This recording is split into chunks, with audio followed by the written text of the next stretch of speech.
Cause that's all that is, man. Niggas that worship the, the dollar bill in America, man. It's just another idol that Jake worshiping, man. So you can't serve two masters, man. You can't, say that you a prophet of Yahweh Shem Yahushua, that you believe in the Lord, but you still immersed in the things of the world. You still serving the world. You still worried about the things in the world. You know what I mean? You putting the things in the world above the Lord. I gotta go here because get this. I gotta go to work on camp because I gotta pay my rent, man. The Lord will make a way for that to happen, man. So make sure you don't get immersed in the world, and it happens. You might get caught up sometimes. Me myself, honestly, with brothers, you get caught up sometimes, but you gotta snap too. That's the key. All right, when the Spirit talks to you, you gotta listen to it and shake that shit off and keep going, man. Right? Because once again, like the scripture say, you can't serve two masters, man. Right? You can't, don't deceive yourself, man. Don't have yourself thinking you all in the spirit when you really serving the world. You really more worried about, things, the affairs of the world than what's going on in the spirit. Don't deceive yourself, man. All right? You got to be in this thing wholeheartedly, man. Because anything that you put before Yahweh Shem Yahushua is you worshiping that over him. Anything that you put before the Lord, means that you care about that thing more than the Lord. You care about that more than Yahweh Shem Yahushua. All right, you kids, you can't care about your kids. You can't care about your woman. You can't care about your mama, your grandmama, all right, your job, your car, your shoes, your fucking whatever, man.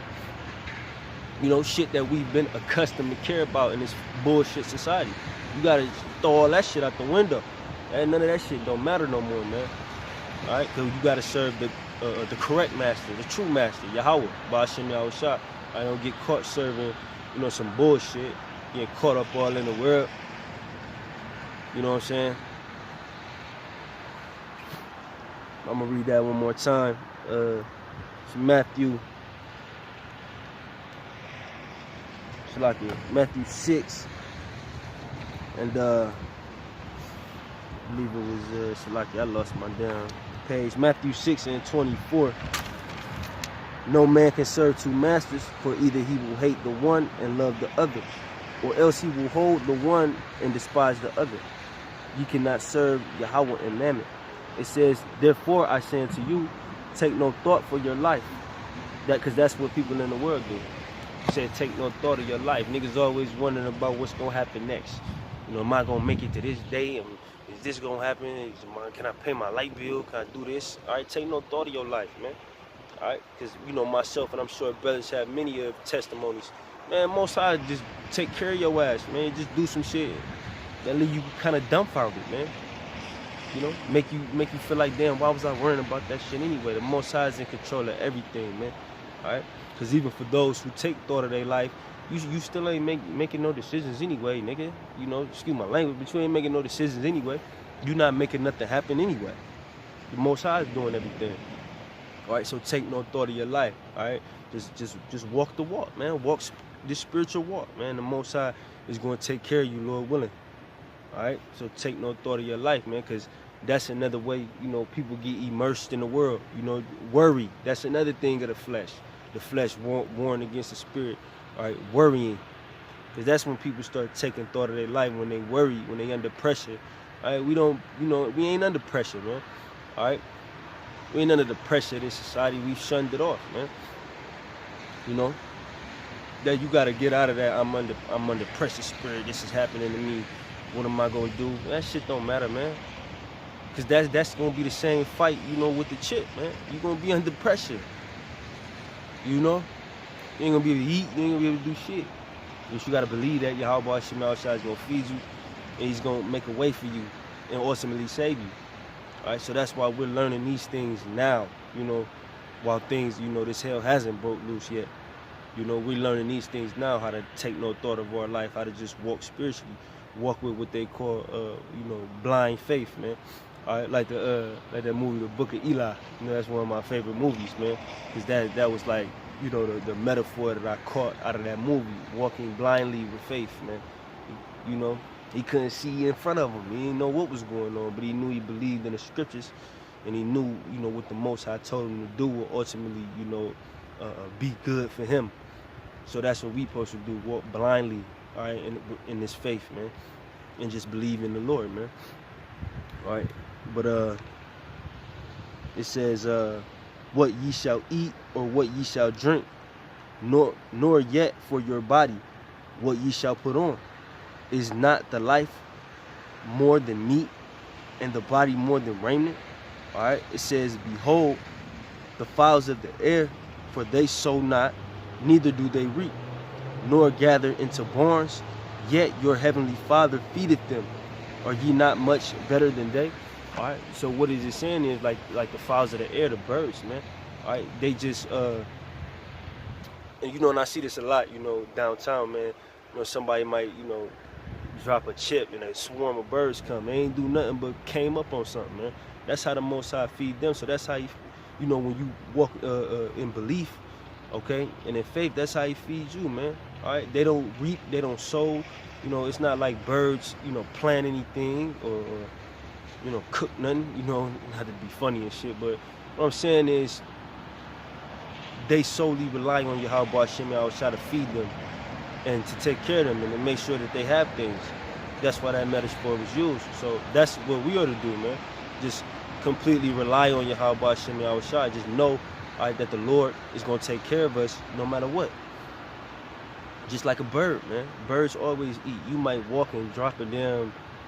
You know, let's say you walking and you got something to eat in your hand and you just drop it. You pissed, but the Most High made you drop that to feed the birds. That's, you know, for those who can, you know, see what I'm saying, that's how it is, man. Just wait on the Lord to take care of you, because he will. If you come in sincerity and truth, he will take care of you, man.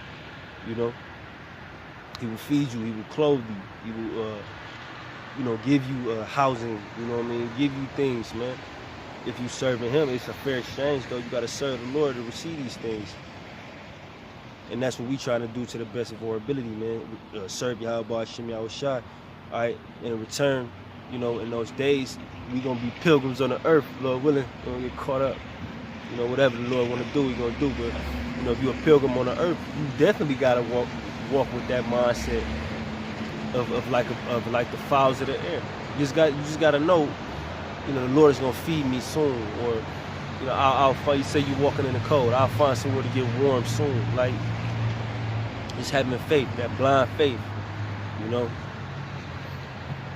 It says, behold, it says, behold the fowls of the air, for they sow not, neither do they reap, nor gather into barns, yet your heavenly Father feedeth them. So they're not doing anything to feed themselves. They're getting fed, all right, just like we are doing now.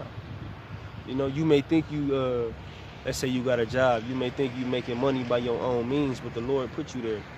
You know what I mean? You may think you doing something, right?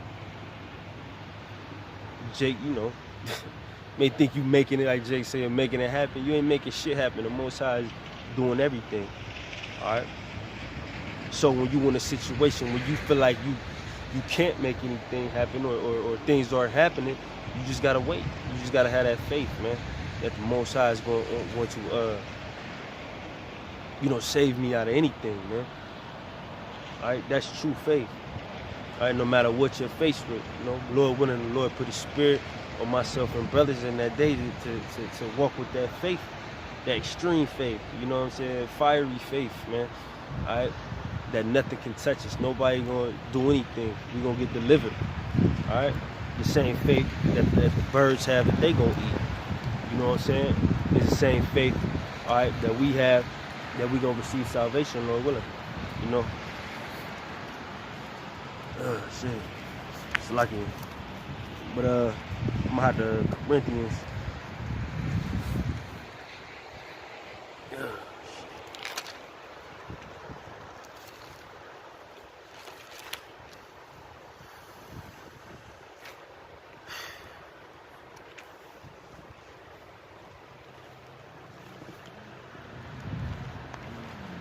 It's 1 Corinthians 10. It's lucky. 1 Corinthians 10 and 21. It says, ye cannot drink the cup of the Lord and the cup of devils. You cannot be partakers of the Lord's table and the table of devils, man. All right. So that's another way that you, another analogy for the world. All right, and the truth, you can't do both, man. Jake might think he's slick where you can finesse it. You can't do both, man. The Lord see everything. All right, you can't be, an American, Monday through, let's say Monday through Friday. I know brothers camp on the weekend, and then be an Israelite on the weekend. You can't do that, man. You can't partake. You can't sit at both tables, man. You can't sit at the table of devils, which is Esau, the so-called white man. You can't sit at his table, all right, and be partaker of his transgressions and his iniquity, his rules, really his rules, all right, and then try to be a partaker of the Lord's rules. You can't do that, because that's what's going to get you destroyed. That's being in the world, and that's being not being in the world and the truth, because you can't do that. But what I'm trying to say is trying to have, 1 foot in and 1 foot out. That's what that is.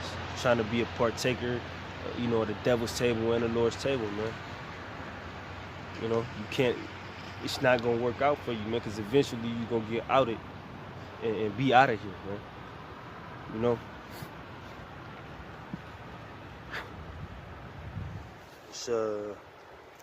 It's like 2 Corinthians 6.